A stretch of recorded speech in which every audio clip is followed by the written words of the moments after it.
अपने लोग कल न्यूक्लियस पढ़ाई कर चुके थे और आज सेल बायोलॉजी के लास्ट टॉपिक है जो क्रोमोसोम है।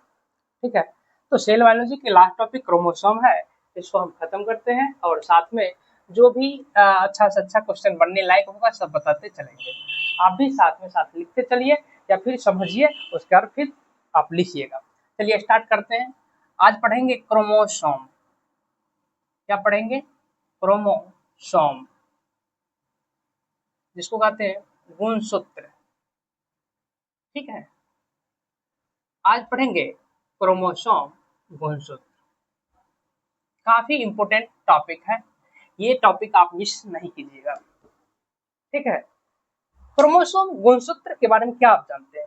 कुछ मन में ख्याल आता है? ऐसे सुनते होंगे कि मानव में इतना क्रोमोसोम है, मानव में 46 क्रोमोसोम गुणसूत्र है, या किस एनिमल में इतना क्रोमोसोम है, इतना क्रोमोसोम है, आप सुनते होंगे। ठीक है, वही गुणसूत्र का अध्ययन हम करने जा रहे हैं। गुणसूत्र के बारे में जानना चाहते हैं। अभी पहला, क्रोमोसोम की खोज किसने की? याद रखिएगा कि क्रोमोसोम की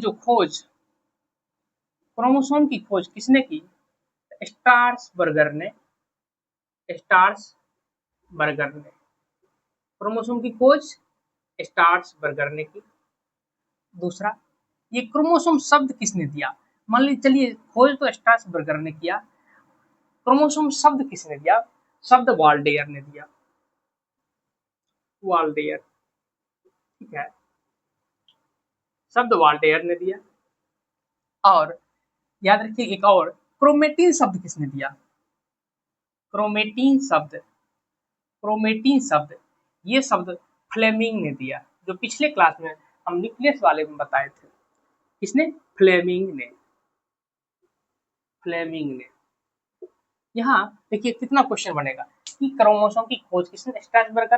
क्रोमोसोम शब्द वाल्डेयर और क्रोमेटिन शब्द फ्लेमिंग ने दिया।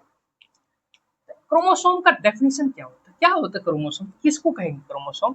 आप डेफिनेशन जानिएगा कि डेफिनेशन क्या होता है क्रोमोसोम, किस तरह इसको हम परिभाषित करेंगे। कि का क्या कह रहा है डेफिनेशन कि कोशिका विभाजन के दौरान, ठीक है, क्रोमेटिन पदार्थ संघनित होकर गुणसूत्र का निर्माण करता है। ठीक है, तब लिखिए साथ में डेफिनेशन क्या है। कोशिका विभाजन के दौरान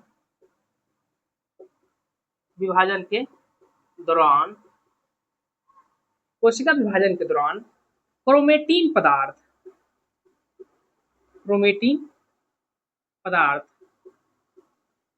संघनित होकर एकत्रित होकर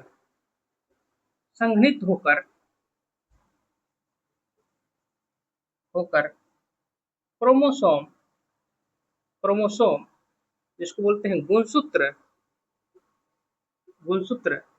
निर्माण करता है।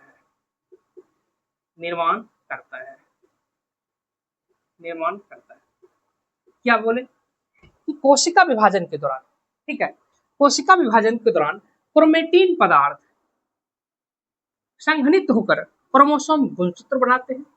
अतः हम कह सकते हैं क्रोमोसोम क्या है? कह सकते हैं क्रोमोसोम के बारे में ये भी कह सकते हैं कि क्रोमोसोम जो है क्रोमेटिन का संघनित रूप है। क्या कह सकते हैं? क्रोमेटिन का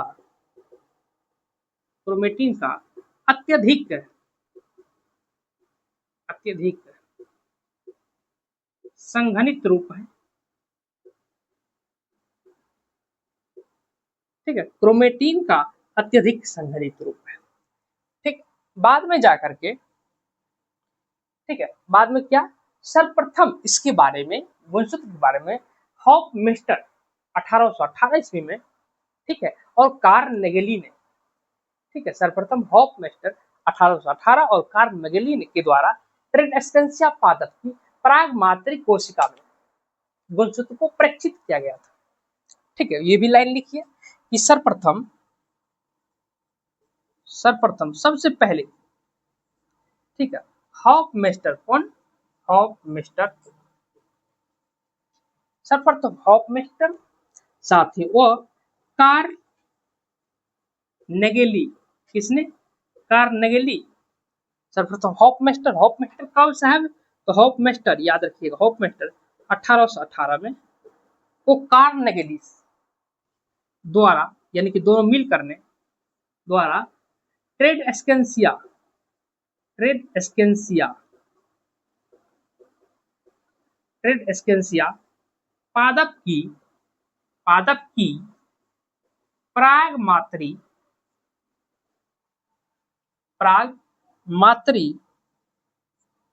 कोशिकाओं में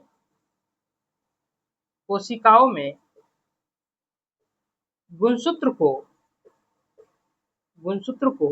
प्रेक्षित किया गया,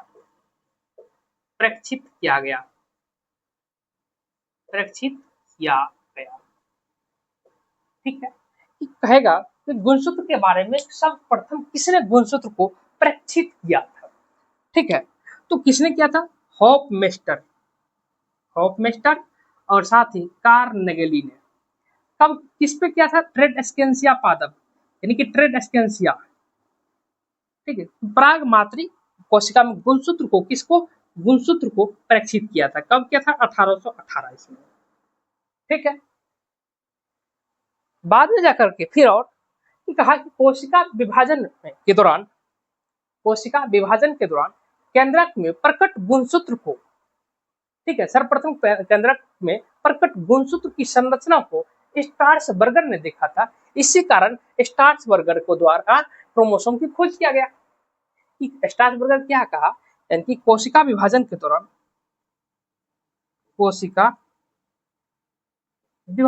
दौरान जब कोशिका बांट रही होती है, कोशिका विभाजन के दौरान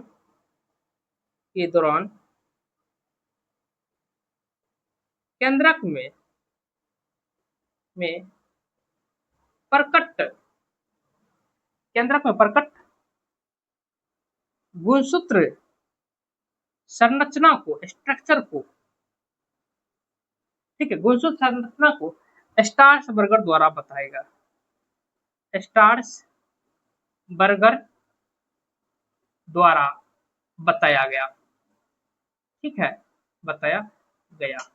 इसी कारण से स्ट्रासबर्गर को कहा जाता है कि स्ट्रासबर्गर ने क्रोमोसोम की खोज की, ठीक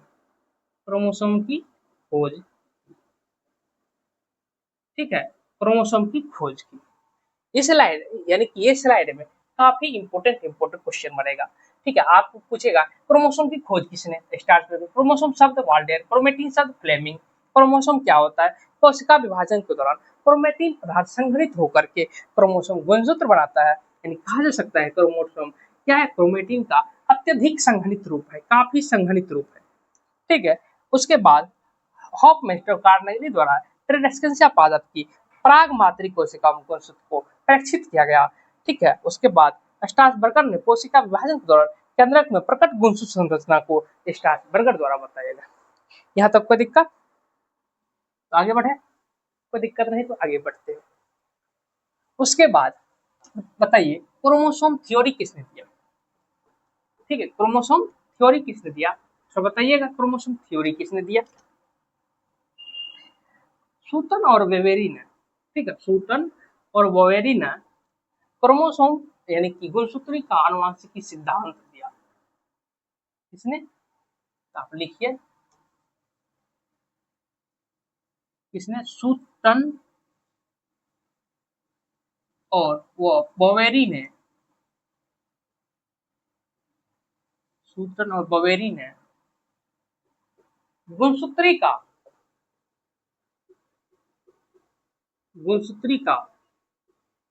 आनुवंशिकी सिद्धांत दिया,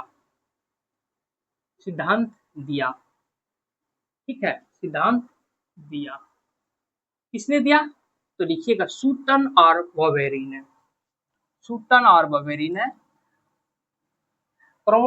गुणसूत्री का आनुवंशिकी सिद्धांत दिया, ठीक है। इसको और भी लिख सकते हैं chromosomal theory of inheritance, chromosomal theory of inheritance, ठीक है, क्रोमोसोमल थ्योरी ऑफ इनहेरिटेंस सूत्र और बोवेरी ने दिया। आपके सामने दो चार क्वेश्चन है, क्वेश्चन दे रहा हूं, ठीक है। पहला क्वेश्चन बताइए, सबसे लंबी गुणसूत्र, सबसे लंबी गुणसूत्र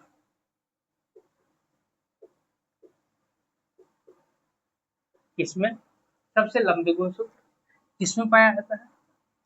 तो आप सबसे लंबी गुणसूत्र कहिएगा ट्रिलियम पौधे में, ट्रिलियम पौधे में, ठीक है। सबसे लंबी गुणसूत्र ट्रिलियम पौधे में, ठीक है। सबसे लंबी गुणसूत्र ट्रिलियम पौधे में।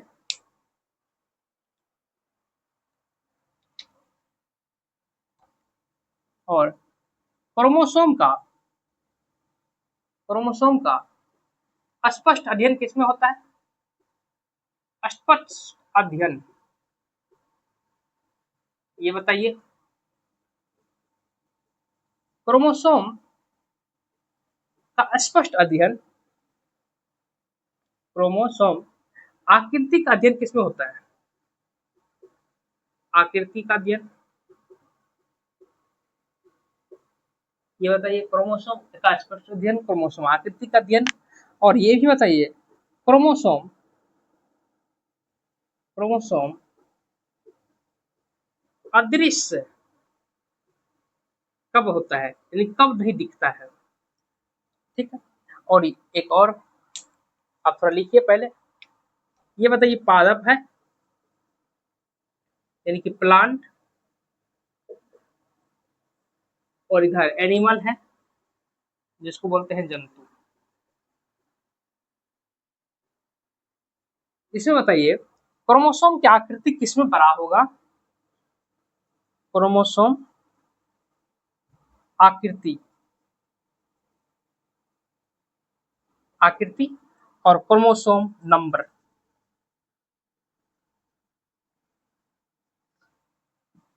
डिविया क्वेश्चन ये भी, ठीक है। सबसे लंबी गुणसूत्र ट्रिलियम पौधे में। चलिए, क्रोमोसोम का स्पष्ट अध्ययन किसमें करते हैं? क्रोमोसोम का स्पष्ट अध्ययन, पूरी तरह से क्रोमोसोम दिख जाता है, कब दिखता है? मेटाफेज में, मेटाफेज में। क्रोमोसोम का स्पष्ट अध्ययन मेटाफेज में। क्रोमोसोम आकृति का अध्ययन एनाफेज में, एनाफेज में। और क्रोमोसोम अदृश्य कब होता है? इंटरफेज में। तीनों है महत्वपूर्ण क्वेश्चन, काफी महत्वपूर्ण क्वेश्चन है। इंटरफेज में। मैंने बोला कि पादप में और जंतु में क्या होता है, तो आप याद रखिएगा कि पादप में क्या होता है, क्रोमोसोम की आकृति बड़ी होती है, ऐसे याद रखिए, क्योंकि पादप प्लांट है, प्लांट तो माना बड़ा ही होता है जानवर से ना, तब प्लांट जानवर से बड़ा होता है। याद रखने के लिए तरीका, याद रखने की तरीका, जब प्लांट जानवर से बड़ा होता है तो प्लांट की क्रोमोसोम बड़ा होगा, क्रोमोसोम जब बड़ा होगा तो क्रोमोसोम की नंबर थोड़ा कम होगा। जंतु में क्या होगा, क्रोमोसोम की आकृति कम होगी, छोटी होगी, और क्रोमोसोम के नंबर अधिक होगा, ठीक है। तो पादप में क्या होगा, क्रोमोसोम की आकृति बड़े होगा, क्रोमोसोम बड़े, और संख्या कम होगा। किससे कम होगा? जंतु से। आकृति बड़े है तो जंतु में आकृति क्या हो जाएगा, छोटे, छोटी, और संख्या क्या हो जाएगा, अधिक हो जाएगा, ठीक है। अभी तक जो भी इस स्लाइड में मैंने बताया काफी ये भी महत्वपूर्ण है, इसको आप नोट कीजिए और कई बार रिवाइज कीजिए, ठीक है। क्रोमोसोम से क्वेश्चन आएगा तो क्वेश्चन यही सब आएगा कि क्रोमोसोमल थ्योरी किसने दिया, यानी कि गुणसूत्री का आनुवंशिक सिद्धांत किसने दिया। बहुत ही जबरदस्त इंपॉर्टेंट क्वेश्चन है, बनेगा तो ये आएगा। फिर ये लंबे गुणसूत्र किसमें होता है, क्रोमोसोम स्पष्ट अध्ययन किसमें होता है, क्रोमोसोम आकृति का अध्ययन हम किसमें कर सकते हैं, ये सब काफी महत्वपूर्ण है। चलिए अब हम कुछ बातें करते हैं, कुछ जीवों में क्रोमोसोम के नंबर लिखते हैं, ठीक है। कुछ जीवों क्रोमोसोम की नंबर जो कि महत्वपूर्ण है। आज की क्लास जो भी मैंने क्रोमोसोम पढ़ाया है, आप लिखने में परेशानी ना हो, आप लिखिए साथ ही साथ, काफी महत्वपूर्ण की क्लास है। जब भी क्वेश्चन बनेगा क्रोमोसोम से रिलेटेड तो लगभग क्वेश्चन यही से आएगा, ठीक है। चलिए आप बताइए, कुछ जीवों में हम क्रोमोसोम की नंबर लिखते हैं। चलिए क्रोमोसोम की संख्या, गुणसूत्र की संख्या, गुणसूत्र की संख्या, ठीक है। कुछ जीवों में गुणसूत्र की संख्या, गुणसूत्र की संख्या कुछ जीवों में, कुछ जीवों में यानी कि गुणसूत्र की संख्या कुछ जीवों में। चलिए दोनों साइड हम अभी लिख देंगे। पहले यहाँ लिखिए प्लांट, इतना नहीं हो पाएगा तो चलिए यहाँ से प्लांट लिखिए, हम अभी प्लांट में बात करेंगे।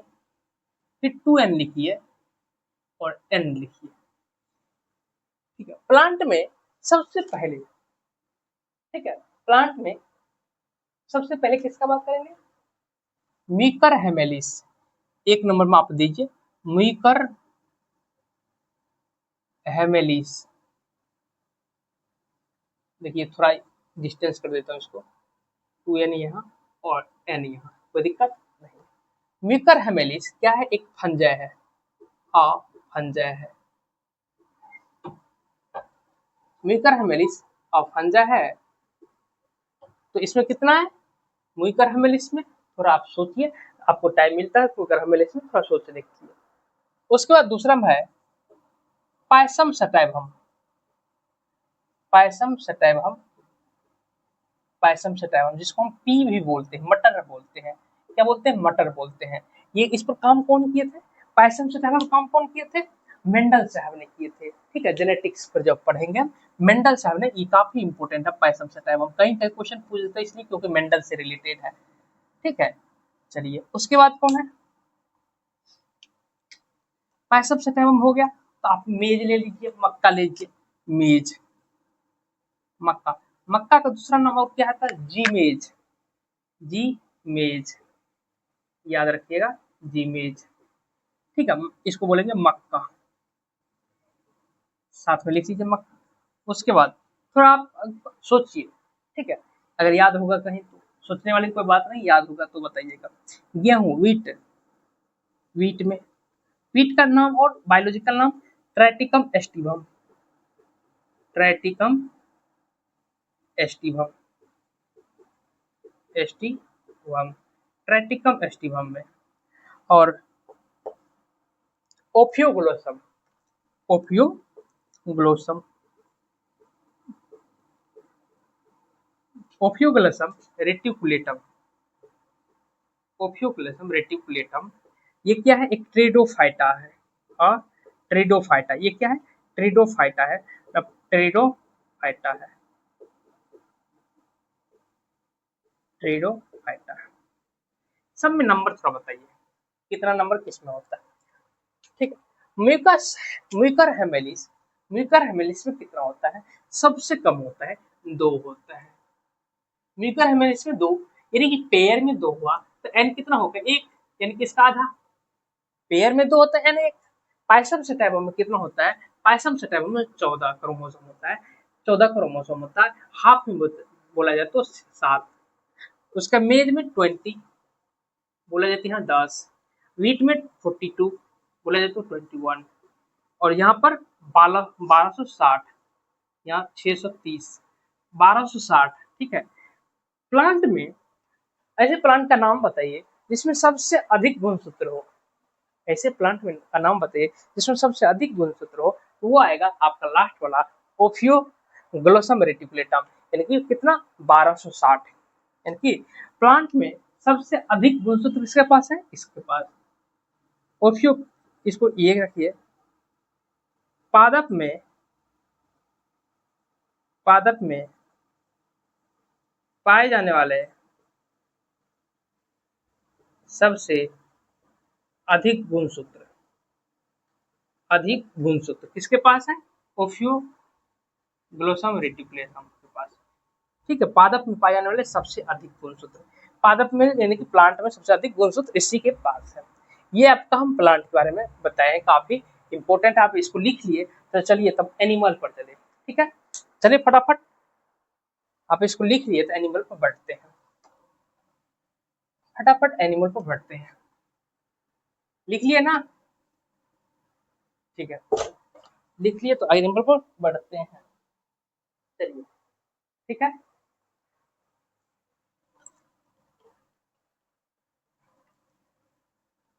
एनिमल में बताइए ह्यूमन के पास कितना आता है, ह्यूमन के पास कितना रहता है।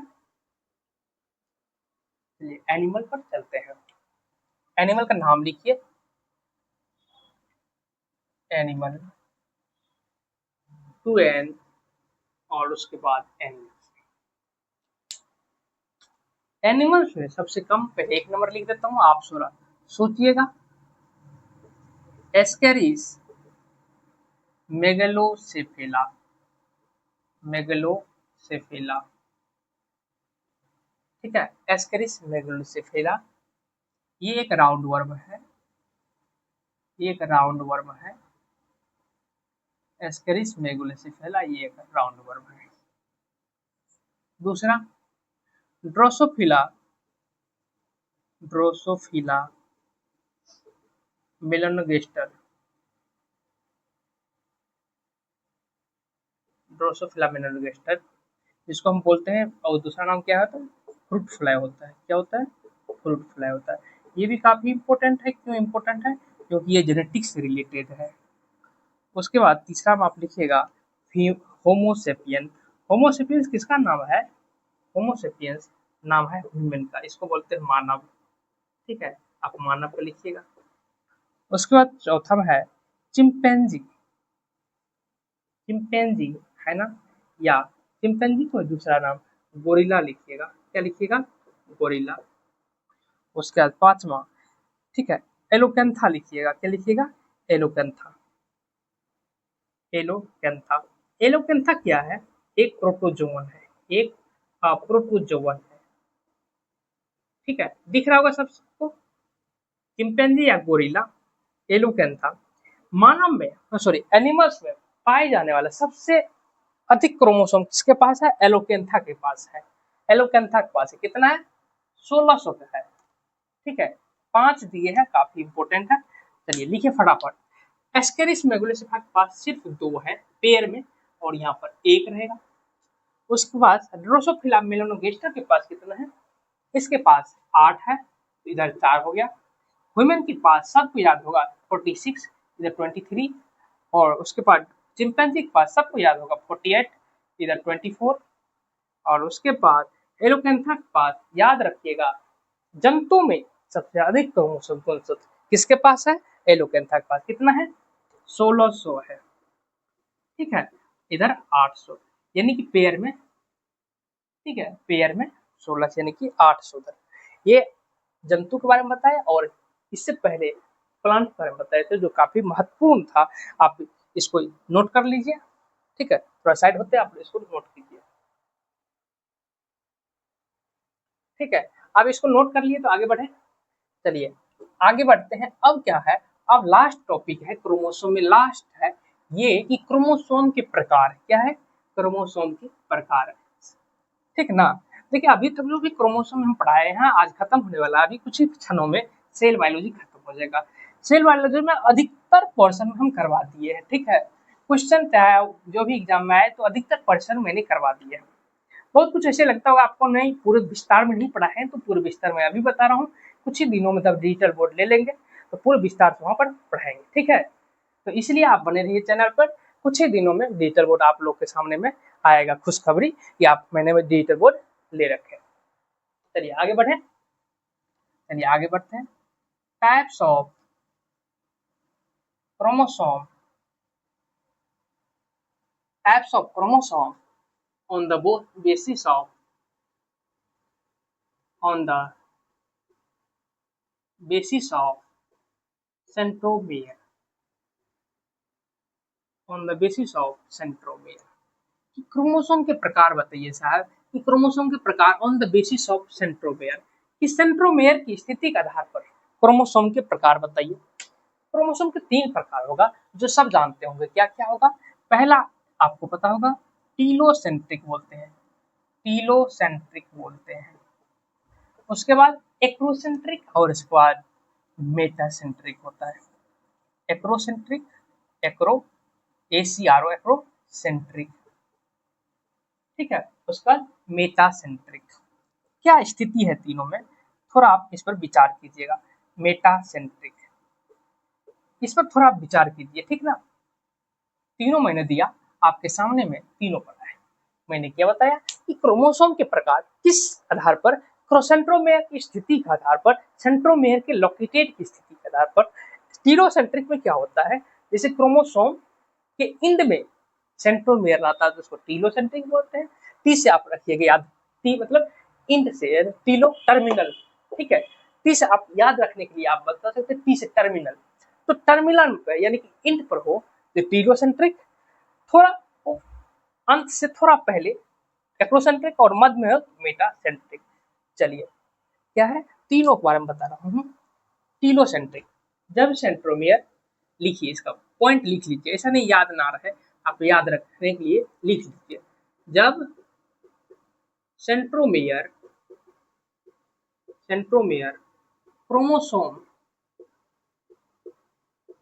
क्रोमोसोम के शीर्ष पर, इस पर शीर्ष पर या अंत में स्थित,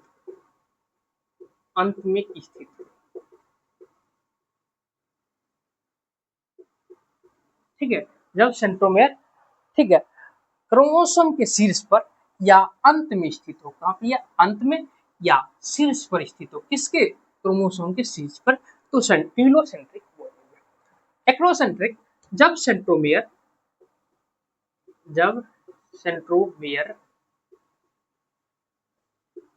क्रोमोसोम के उप अंत यानी कि अंत से थोड़ा पहले या शीर्ष के निकट बोल सकते हैं, शीर्ष के निकट स्थित हो, तो क्या इसमें याद रखिएगा, शीर्ष के निकट स्थित हो या उप अंत के नजदीक हो, तो आप कहिएगा एक्रोसेंट्रिक। और मेटासेंट्रिक, जब सेंट्रोमेयर क्लास पिछली क्लास में बताए थे, जिस अब किसी को नहीं कहा है तो आप उस वीडियो को देखिएगा सेंट्रोमेयर के बारे में। सेंट्रोमेयर क्रोमोसोम के मध्य में स्थित हो, मध्य मतलब बीच में, मध्य में स्थित हो।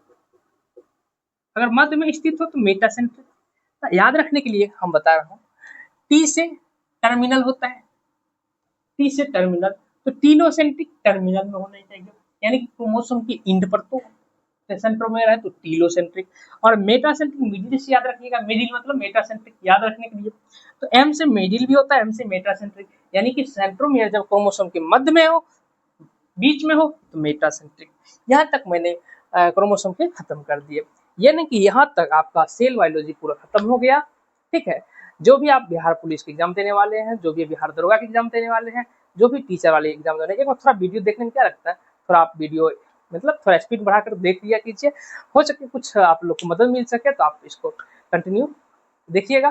चलिए आगे क्लास लेकर आते हैं न्यूट्रिशन पोषण, जो कि बिहार पुलिस, बिहार दरोगा और खास करके बिहार बीपीएससी टीचर के लिए काफी इंपॉर्टेंट है, जो अभी लेकर आ रहे हैं बीपीएससी टीचर के लिए महत्वपूर्ण है न्यूट्रिशन पोषण को लेकर, ठीक है। तब तक आप इसको वीडियो को लिखिए, मतलब ये भी जो भी है पढ़ाए इसको कंटिन्यू आप अध्ययन करते रहिए और